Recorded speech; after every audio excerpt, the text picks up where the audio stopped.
Well, Coach, seniors. Most coaches seem to take senior night and make it memorable. Your thoughts as seniors, and how big is this tomorrow with senior day? Though they got obviously plenty of games left in front of them, hopefully. Yeah, so. I think for us it's a little bit unique. Our first year and every senior's first year. So I think from just a coaching standpoint, it's like, an appreciation of these guys willing to, come and spend their last year to play for us and believe in what we were trying to get started. And I think that's, says a lot, for us that they believed in us. And then also a reflection on the year they've had and been able to put together. And all these seniors had different roles in that too, but all handled those roles incredibly well. Remember of your senior day? Ooh, that's a long time ago. You're asking a lot. I'm pretty confident we lost. So, yeah, I don't know. I mean, that was certainly a different set of circumstances. I was a fifth-year senior, 30 miles from home, so you grew had maybe a longer, run there, with a lot of friends and family at that where. It's just a different time, for these seniors. That was a really long time ago. But they're memorable events. So, give us you got four of them, I assume four, plus managers and such. Give us a little insight on each of those four, just a sentence or two on each of the four and what they meant to the program. Yeah, I think, we'll start with the obvious one, Javon. I think, what he's done for this team and this year, with the circumstances and things, I think it may be as good of an individual, season that I've been a part of, right up there. Certainly there's some others too, but you couldn't have asked a lot more from what he gave us this year. So just an incredible player.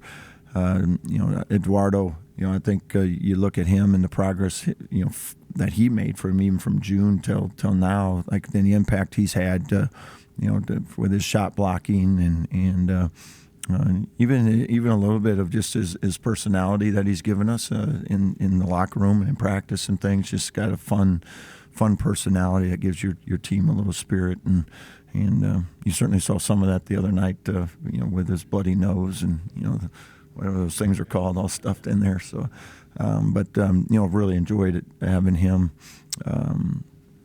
Jaden Stone, he's been out for quite a while, and unfortunately won't be able to participate in senior night as he's still dealing with some things. Jake Auer, he's came with zero expectations of. He just wanted to be a part of it. It's like I'll be the great teammate, great scout team guy, and he's certainly done every bit of that and more. We've had to even use him at times to come in and play, which we had utmost confidence in. And then Toby Okani, I think he's had to give a lot, for this team to play a role that best helped our team, win, and he's been all about the team all year, and I certainly appreciate what he's had to do to get us to this point, and his versatility has been, something that's been, really an asset for us, both offensively and defensively. One guy you know best, Joseph. Oh, and then Joe. Yep. Joe's had an incredible, I think, second half of this season. He's as he's gotten healthier and healthier, you can see his confidence is back, got a little more pop in his step, and there's no doubt that we don't win a few of these games without him, on the team, and gave us that scoring punch in a few of these games, and even the last game, a huge three late in the game, but I just like the way he stuck with it throughout the year, and then you could see his playing time increased, each month, and now in conference play, he's someone that we need, as he's coming off the bench right now. He's giving us a lot of firepower. I think that's it. With the guys like Joe, Javon, Eduardo, Toby, those are kind of the core seniors that have been in the rotation. if you go back to when you first get here, I mean, obviously you knew you had to rebuild a roster. You look at those guys. What did you sell those guys on? And did each four come with a different selling message, I guess, or was it the same message to all four? Yeah, I think with all of them, when we were trying to put a roster together, when you didn't have a lot on the roster, right? Is what we were trying to do is make them all fit together, and trying to find the pieces that matched, from whether it be positional, 1 through 5, but then also like what do they do well from. Do they shoot it well? Do they defend? Do they rebound? And I think all those guys really kind of, as they came together, really found their roles and fit in them very, very well. And then we had to change roles a little bit with some injuries, and guys adjusted to that too. But I think when you have seniors that have played a lot of basketball, somewhere else in this instance, and then they got to come in and they're getting a whole new set of ideas and plays and the system, and to be able to all be willing to kind of give up maybe what they did before to learn something entirely new. I think it says a lot about them and their character. They weren't exactly set in their ways then. Right, because that'd be easy to do after you've played somewhere for a long time. Like, hey, this is how I played here, and now we're asking you to do something maybe not completely different, just a little bit different. And they're all very willing and eager to learn. And what I loved about this group really all year is they just wanted to win, and that's all they really cared about. I think they've kept that their primary focus for a good portion of the year. The idea of that, of bringing them in to win, how did you sell that? I mean, the program had a bad season the year before, and so now it's a whole new roster, a whole new coaching staff. Nobody's ever been here before. How did you sell winning to them? Yeah, I think part of it was believe in yourself, and then believe in the others that we're putting around you. But I think at the end of the day, winning's a mindset. And if you get, like we told them, we got everybody else is coming here because they want to win too. So we have a guy we're going to call them winners. They want to come and win. And when everybody's got that, same mentality, it gives you a chance, because that's what becomes a priority. And when you make that, at the top of the list, then you give yourself a chance every night. Darian, speaking of the other night, have you ever seen a nosebleed as bad as Eduardo's was? No, I was like, man, we're gonna have to bring some leaders out here right now.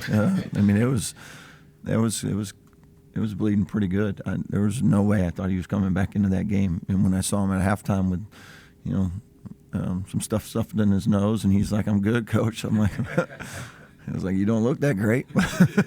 But I was like, I told him I'm gonna get a second opinion on that. I'm gonna check with Doc first before I let you just say you're good. But that was as good of a nosebleed as I've seen in a long time. Coach, senior day can be fairly emotional leading up to the game. How have you in the past maybe planned tomorrow to kind of handle those emotions from the turnaround, honoring the seniors to then having to tip off and play? Yeah, and we've had senior nights before games. We've had them after games. So for this particular one, we're going before, and senior night can go both ways. Those emotions can overcome some guys sometimes, and it's hard for them to really get engaged. And then the other way, sometimes senior night can be, you see some extraordinary performances of like, this is my last game, and you see, just leave it all out there that one last time at home. So I'm hoping for that side, obviously. But I think from just the emotion standpoint, like I'm meeting with them all today before practice, just to talk to them about senior day, and obviously thank them for all they did, because on tomorrow there's so much going on, and you want to make your primary focus about the game. But I think our guys will embrace it and be excited about it, and they know this is their last time that they get to walk out in front of a crowd like this, with college students and supporting them and their families and things. So I'm excited for them, and I know they'll be excited to play. What are the challenges that UCF present?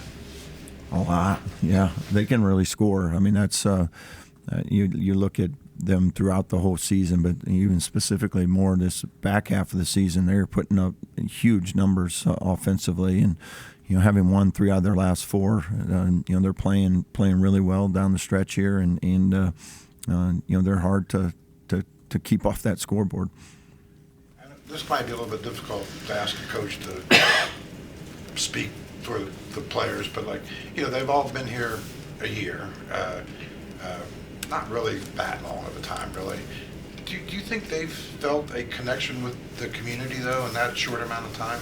Yeah, I think it's continuing to grow. I think you can see it every game, and that's they've certainly been very welcomed here, which is they all comment on that, how welcoming everybody's been to them and treated them well, and as we said, like everybody's really in their first year outside of a couple guys that were here last year. So I think from them their experience has been great, and I think it's something they'll look back on and finally remember. I saw a guy that, not a guy, an analyst that analyzed what was expected out of the guys on your roster, and that your team was probably one of the most overachieving teams in the nation. Do you feel like you overachieved, or, with what you brought together here, or how do you see what you did? I don't think we overachieved, unachieved anything. Our goal the whole time is to maximize what we thought we could do and try to do that every day. And I think this group has given us incredible effort and focus the entire season. We obviously think there was more, out there that we would have liked to have won. And when we look back on a few games, but that's probably the case every year. You always look back at the ones you could have, should have. But I just love this group and the way they've come and fought every day and appreciative of that mindset. Is it better for this to be the final regular season game and you're playing a team for the first time this year, a conference opponent for the first time this year? How different is that? Is that kind of, it's a strange scenario, right?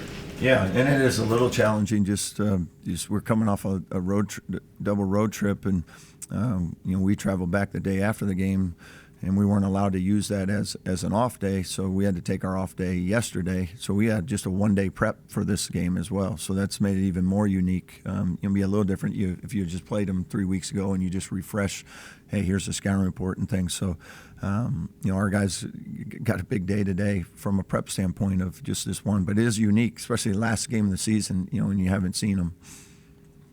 Since you can't count that travel day back, do you try to do a little bit of video head start on the trip back, or? Yeah, we did some of it before we left. Did some video work and to get through that stuff, so today could be a little shorter on that side of it. So they already have a little bit of kind of an idea of the players and what they do and things, and then today will be all on the floor, obviously. You're not going to go back, but do you miss the days when you had a player 4 or 5 years? When you were a player, your teammates were probably with you throughout much of it. Those days are gone, but do you sort of miss them? Yeah, I think there's still that'll still take place. And it won't be maybe not your whole roster anymore, just with the portal and things. But I still think there's a space where that's going to happen. I think you're still going to see, guys that go to a place and then they enjoy their experience and they stay there the whole time. But right now, as we're going through it, just kind of the beginning era of this new era, you're seeing a lot more where there's not guys that have been there for 4 to 5 years. So, With this first group, specifically the seniors, will there be a legacy tied to them, do you think? The fact that they came in, didn't know the area, didn't know the school, didn't know the coach, didn't know the sports writers. They come in, overcome adversity, lose an important teammate in the middle of the year, still beat Kansas, still beat, the overall story. Do you think there'll be a legacy tied to this first group? I do in a way that I think people really appreciate how they play. And I think because of that, people will remember this team and the season they had and some of the really good moments. As you mentioned, a few of them, I think. But most importantly, I just think the fans really appreciate what these guys give every night out on the floor. They see the effort. They see the unselfishness. They see the enthusiasm that they play the game with. And, I think when you talk to people, within the community, that's really what, they get excited about and appreciate the most about this group. UCF's given up a lot of points, too. They've scored a lot. So how do you, try to attack that in terms of maybe not getting into a track meet, but being selective and knowing that there will be some opportunities in transition? Yeah, and we need to be aggressive as well. And there are some of those opportunities. You just got to take advantage of them the best way we can. So that's the hard part about a team like them is throughout the year it's no secret we've had some games where we've struggled to score. So we got to make sure we do our job defensively so that it doesn't get away from us at that end, and then also convert on as many of those opportunities as we can offensively to make sure that we're continuing to keep pace. Back to Eduardo at Utah, what kind of a lift does that provide for his teammates when you said yourself you didn't really expect him to come back in that game, and other commentators didn't. So when you see him out there, what does that kind of do for the rest of the guys? It was pretty good when he caught his lob in the second half. I mean, even coming out of the locker room, the guys were, I think they were really just like, hey, that's pretty cool, man. Like, he's going to fight it out. Like, I mean, it was a unique way to stop a nosebleed. We had all four of them. I don't know if that was just for effect or what we had going there, but that type of, hey, I want to play for my teammates. I think that said a lot to them, and I think it gave us a little boost just from a little bit of the spirit standpoint. No after effects. You got wear one of those clear masks like you used to see in the '80s, or no, he's good. I don't want to speak. I don't think it's broken, but I think no mask for Big E tomorrow. I don't believe. Obviously not for this year, but what have you seen out of some of those guys redshirt? Have you seen the progress you wanted to see? I think they've all done a good job. I mean, they're in there working every day, so that's what you want to see from them. Coach, you've been fairly energetic on the sidelines this season. It's grabbed the attention of fans. It's also your last home game this season. Can fans expect you to also leave it all out on the floor as well? Yeah, I mean, I try to give it my full effort every night. So, whatever that is, from that standpoint, it just happens. So it's not something. That's not one of those you draw up. You just kind of coach your team, and whatever happens from that standpoint happens. But I know we're excited. It's a sold-out crowd. A big game for us, just in a lot of different ways as you're getting ready for the conference tournament. So I think you'll get a great effort from everybody. You a bracketologist? You have anybody in the staff that is to say another win will move us up here, or win after that moves us here? Anybody pay attention to that? I mean, Messerly, like he gives me a headache with all the stats he's given me. I got about 300 scenarios, I think, that he's tried to run by me. So I was like, I'll just call you at midnight tomorrow night, and ask you what's going on. All right. Thank you all.